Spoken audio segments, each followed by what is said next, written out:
Olá, gente. Hoje eu queria falar sobre um tema que talvez a gente precise uma, duas, três vezes por ano estar revendo esse assunto e se aprofundando nele.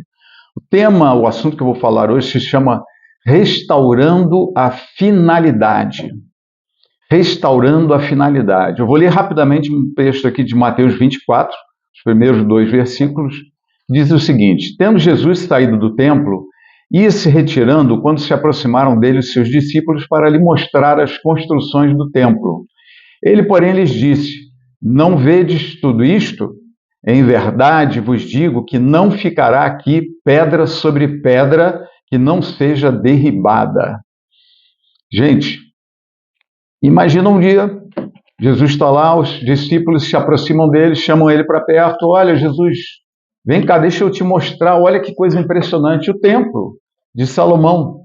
Veja esses detalhes aqui e ali. E Jesus foi com eles, né? E solta essa profecia, né? Não ficará aqui pedra sobre pedra que não seja derribada.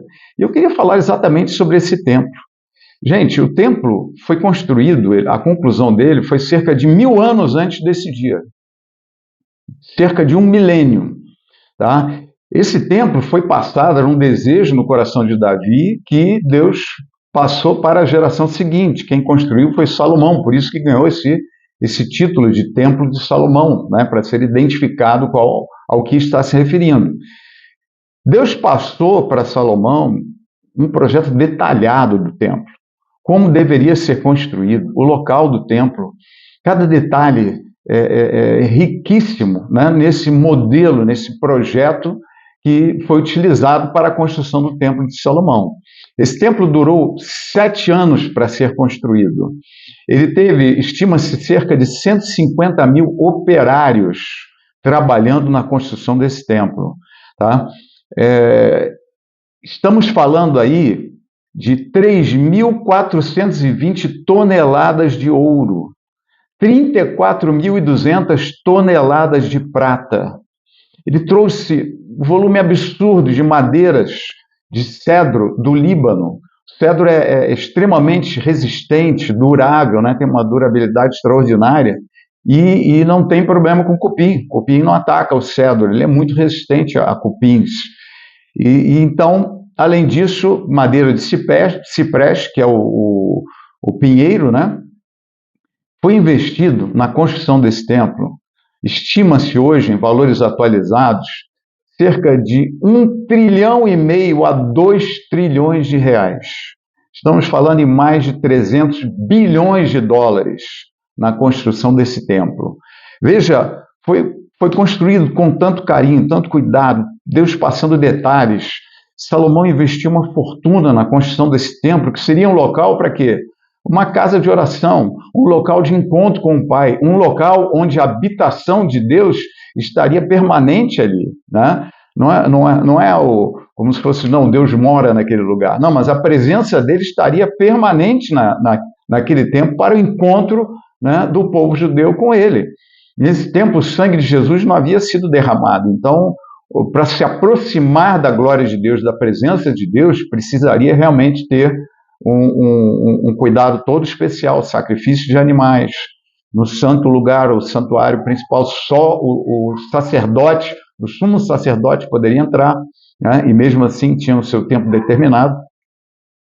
Então, isso foi construído.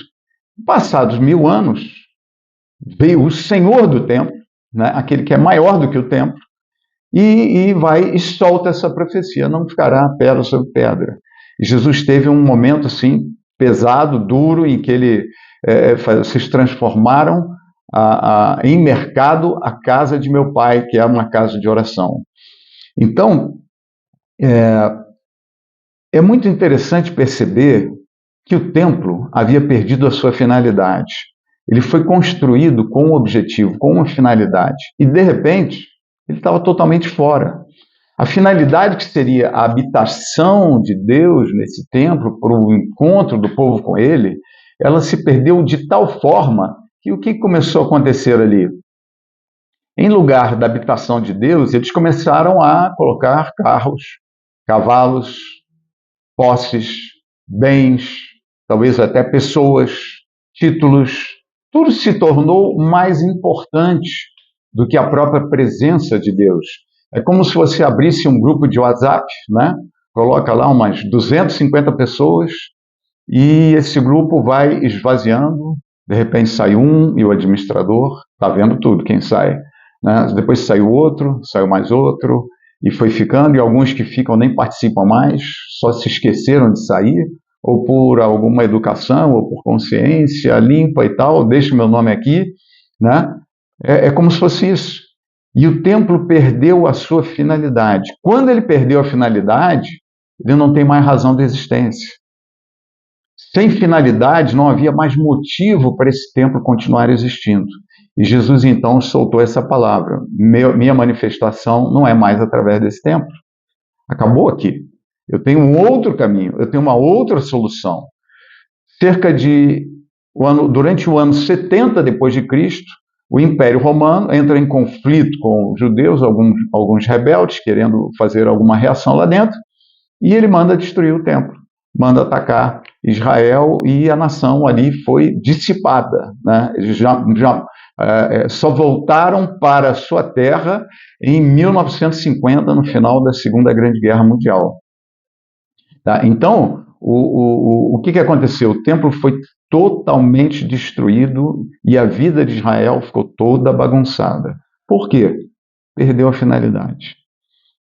Saiu do propósito. E aí, o que acontece? Esse templo, com todo esse carinho, com todo esse cuidado, simplesmente foi destruído por falta de propósito. E Deus cria um novo plano. Né? Qual era o novo plano, né, que Deus criou? Aqui em 1 Coríntios, capítulo 6, versos 19 e 20, está escrito assim: acaso não sabem que o corpo de vocês é santuário do Espírito Santo, que habita em vocês, que lhes foi dado por Deus e que vocês não são de si mesmos, vocês foram comprados por alto preço. Portanto, glorifiquem a Deus com o seu próprio corpo. Né? Deus falou, olha, agora não é mais através de Israel, não é mais através do templo, eu vou criar a igreja. E cada membro da igreja é um templo, é um santuário da presença de Deus, da minha presença, diz o Senhor. E esses templos somos nós. Né? Somos aqueles que estamos incluídos naquela oração de Jesus para o Pai, né? Antes de sair dessa terra, ele ora ao Pai, orando para que Deus guardasse, abençoasse tudo, aqueles que nele criam, que estavam com ele, e naqueles que ainda viriam a crer por intermédio da pregação da palavra.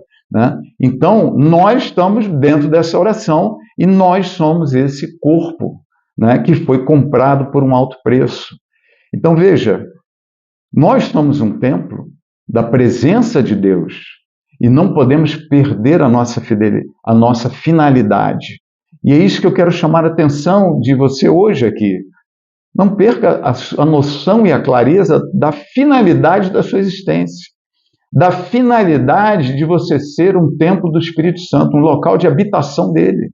Porque facilmente a gente se distrai, a gente perde o foco. Né? Paulo falava, prossigo para o alvo, né? Olhando firmemente, né, para o autor e consumador da nossa fé, Jesus Cristo. Então, a gente facilmente pode começar a perder o foco, se esquecer da presença do Espírito Santo. E o Espírito Santo, ele é apaixonado por nós. Sabe, como ele fica dentro de nós, ardendo e chamando. Vem, eu quero falar contigo, vem, me dá um tempinho. Eu te pergunto, há quanto tempo você não entra na presença de Deus sem ser por obrigação ou não entra mesmo, né? E gasta um tempo de oração e sente aquele prazer de estar junto. Ai, Senhor, a tua palavra é deleite, é prazer para minha alma, é cura, né, para minha mente, para o meu coração. É um prazer estar na tua presença. O Espírito Santo nos chama. Olha, a gente não é por obrigação, é por prazer, é por querer essa presença. É porque não existe um estado melhor de qualidade de vida do que esse. Sabe? Da mesma forma que Deus cuidou de cada detalhe nessa construção extraordinária que foi o Templo de Salomão, Ele cuida de cada detalhe da minha, da nossa existência, da nossa construção como santuário da habitação de Deus, da habitação do Espírito Santo, o Espírito de Jesus Cristo, né? Habitando plenamente dentro de nós. Tem um propósito para tudo isso, tem uma finalidade para tudo isso, é que a gente seja testemunha do Senhor, né? Veja, quando é que esse templo, ou esses templos, começaram a ser edificados, né? O projeto e o plano existe desde antes da fundação do mundo. O Senhor já me conhecia, Ele já te conhecia, Ele já estava estabelecendo os nossos dias, Ele já estava conhecendo as escolhas e decisões que a gente ia ter na vida e já estava lá com esse plano detalhado, extraordinário sobre nossas vidas. Sabe, Jesus querendo nos dar a entender qual é o nível de cuidado e de planejamento que Ele tem conosco, ele cita, né, nos evangelhos, ele diz o seguinte: olha, nenhum pardal cai sem o consentimento de Deus. Vocês são muito mais importantes do que muitos pardais. Então, nada acontece conosco sem o consentimento. Isso não quer dizer que o consentimento seja a boa, agradável e perfeita vontade de Deus. Não. A boa, agradável e perfeita vontade de Deus, diz o texto de Romanos, né, que nós nos permitimos renovar a mente, a gente renova a mente e é transformado por essa renovação da mente, e essa transformação é que nos permite entrar, usufruir e comprovar da boa, agradável e perfeita vontade de Deus. Então a gente precisa entrar na boa, agradável e perfeita vontade de Deus. Fora disso, a gente está no consentimento. Deus permite que coisas aconteçam conosco sem serem a plena vontade dele. Por quê? Porque tudo coopera para o bem daqueles que amam a Deus. Tudo coopera para o nosso bem, nos empurrando para o seu propósito. A sequência desse texto também, de tudo coopera para o bem daqueles que amam a Deus, a sequência diz segundo o seu propósito, ou seja, de acordo com o propósito, o plano, a finalidade de Deus para as nossas vidas. Então, há muito consentimento do Pai para que coisas aconteçam conosco que vão nos empurrar para esta boa, agradável e perfeita vontade dele. Vão nos empurrar para o propósito, para a finalidade de existência que nós temos. E hoje eu queria te chamar exatamente a atenção. Será que você está dentro da finalidade? Como santuário do Espírito Santo? Quanto você tem manifesto dessa presença que anseia tanto por você, por mim?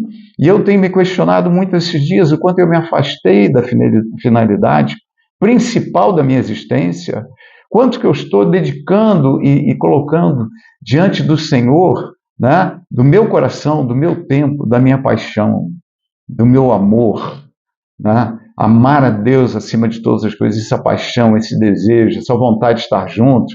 Não é aquele cara que vai encontrar com a esposa dele porque, não, eu estou casado, tenho que dar atenção. Não, eu quero ficar com ela porque eu gosto de estar com ela, eu quero bater papo com ela, eu adoro estar junto, né? Essa relação que Deus quer conosco. É para isso que Ele nos chama, essa é a finalidade de vida. E dentro desse espírito, o que acontece? Você transmite a presença de Deus. Você se torna uma testemunha do Senhor. E olha, sobre o preço desse templo, se o templo de Salomão custou quase 2 trilhões de reais, eu quero te dizer que esse templo aqui, que sou eu, que é você, que somos nós, foi infinitamente mais caro. Sabe por quê? Quem é que foi entregue para a construção desse templo? Foi Jesus, o Filho de Deus, o Criador de todas as coisas. Ele que foi aquele quem fez, criou todas as coisas, tudo foi feito por Ele e para Ele. Então entenda, Ele foi entregue em nosso lugar. Olha, Jesus foi torturado, gente. Jesus foi chicoteado, Ele foi esbofeteado, cuspiram nele, zombaram dele, botaram um saco na cabeça dele, batiam, davam um soco e perguntavam quem foi esse.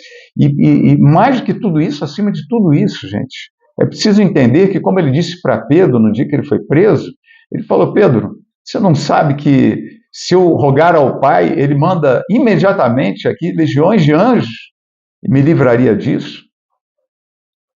E ele teve essa alternativa de fazer isso durante todo este tempo em que ele estava morrendo por nós. Nós fomos julgados e condenados e o preço foi pago, a condenação caiu sobre Jesus Cristo, para que a gente não tivesse mais debaixo de condenação. Estivéssemos livres para viver essa finalidade de vida, de sermos cheios da presença do Espírito Santo, de termos comunhão e intimidade, de termos foco, de conseguir olhar com foco e não se perder colocando pessoas, títulos, dinheiro, carros, motos, moradias, casas, prédios, né, construções, títulos, ser chamado de pastor, de líder, ser chamado de presidente, ser chamado de um grande homem, ser elogiado daqui, de lá. Quantas coisas Israel não foi colocando no lugar da presença de Deus dentro do templo? E quantas vezes nós não temos, talvez, feito coisas assim, cada um com as suas características, mas substituindo a presença de Deus, o tempo que lhe é devido, a dedicação, o amor, a paixão que lhe é devida, colocando outras inúmeras coisas, que talvez a boa parte delas sejam lícitas, mas a inversão de prioridade, a substituição do lugar. Quem ocupa o trono, quem ocupa o centro, quem ocupa o espaço maior da minha vida, do meu amor, da minha paixão, dos meus objetivos, da minha finalidade de existência. Eu preciso, você precisa, nós precisamos restaurar a nossa finalidade. Você é templo do Espírito Santo, testemunha de um Deus verdadeiro, Criador dos céus e da terra, testemunha de um amor extraordinário e desconhecido pelos homens, um amor que se entrega. E sabe uma coisa, esses dias orando, eu senti assim uma clareza de uma revelação de Deus falando, sabe como é que Jesus, o alto diálogo que ele usou para resistir o tempo todo e ir até o final da morte de cruz, sabe o que acontecia? A cada chibatada, cada chicotada com aqueles pedaços de aço na ponta, que era o chicote que eles faziam, isso em Roma, cada chicotada estourando nas suas costas, no seu peitoral, já esfolado de tanta chicotada, já machucado de tanta pancada e surra que ele levou antes, cada chicotada batendo, ele poderia dizer, Pai, manda os teus anjos aqui, não aguento mais. Mas sabe o que manteve ele de pé? Se prepare para entender isso. E dê glórias a Deus com isso. Sabe o que Jesus falava para ele mesmo? Aguenta firme, porque é por eles. É por eles que eu faço isso. É por eles que eu vou até o final. É por eles. E sabe quem são esses eles? São todos aqueles que viriam a crer em Jesus por intermédio da pregação da sua palavra. É por eles, é por mim, é por você. Ele já te conhecia desde antes da fundação do mundo, já conhecia, já tinha planejado esse templo, essa edificação que começou lá em Pentecostes, o derramar do Espírito Santo, pessoas nascendo de novo, pessoas sendo batizadas no Espírito Santo, cheias da presença de Deus, com o fruto do Espírito dentro de nós, mudando o nosso caráter, transformando o nosso caráter. Quanto mais a gente se aproxima dele, quanto mais a gente renova a nossa mente com os pensamentos de Deus, com a presença de Deus, é por eles, é por você, é por mim, é por todos nós. E Jesus, por esse amor interminável, insondável, desconhecido pela nossa limitada compreensão das coisas, é por nós que ele morreu e ele pagou um alto preço, um preço infinitamente mais alto do que 2 trilhões de reais para a construção do Templo de Salomão. Foi a construção do templo, eu, você e cada um de nós. Cada um de nós um templo da habitação, cada um de nós um foco da presença de Deus para ser transmitida, poder e amor de Deus, sabedoria de Deus, tudo sendo derramado sobre nós. Essa é a finalidade da minha vida e da tua vida. Vamos restaurar, vamos abrir mão nesta hora. Eu quero te dizer que todos os dias o Espírito Santo está lá te chamando, ardendo, chamando, vem para mim.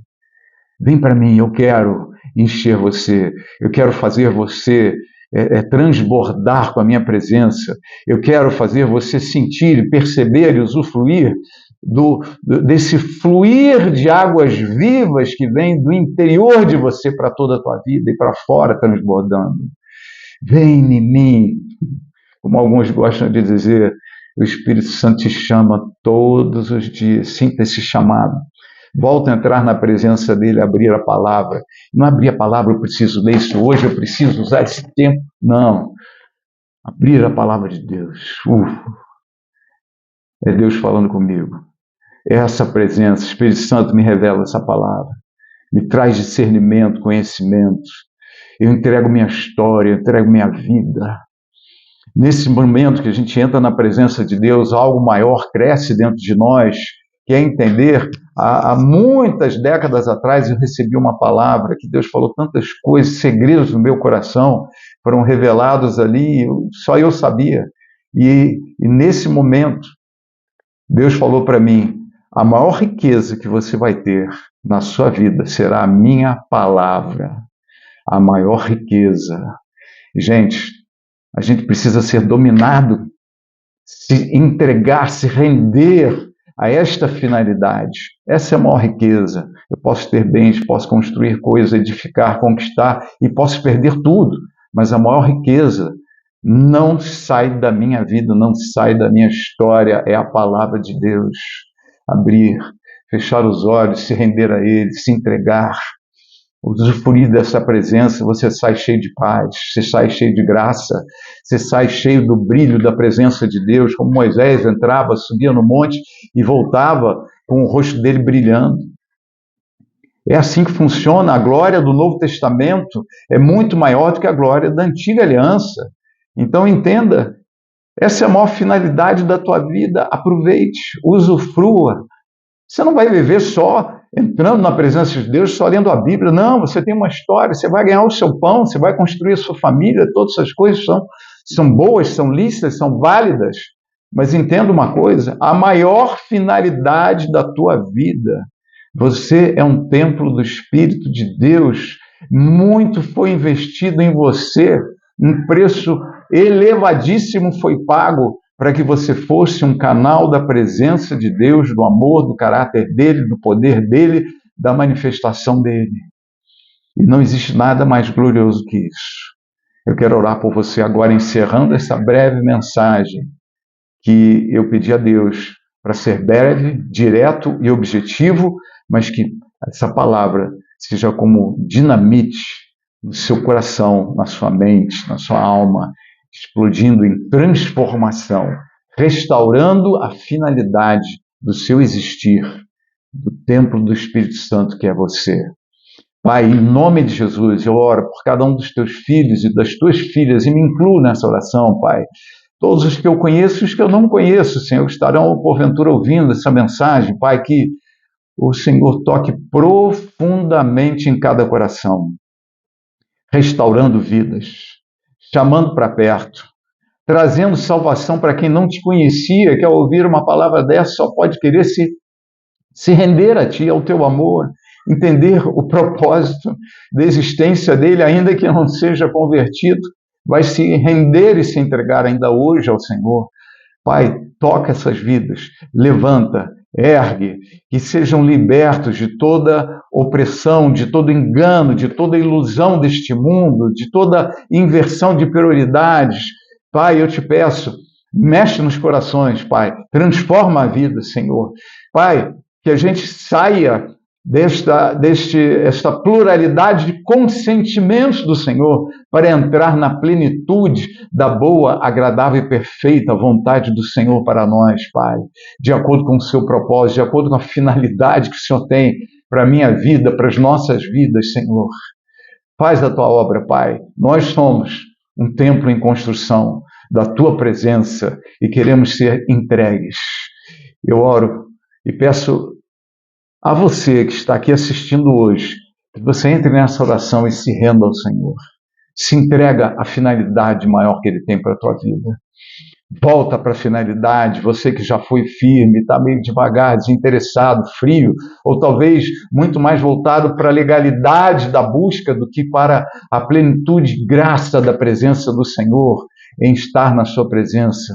Volta para Ele, volta para a finalidade da sua vida. O Senhor vai te usar, o Senhor vai te transformar.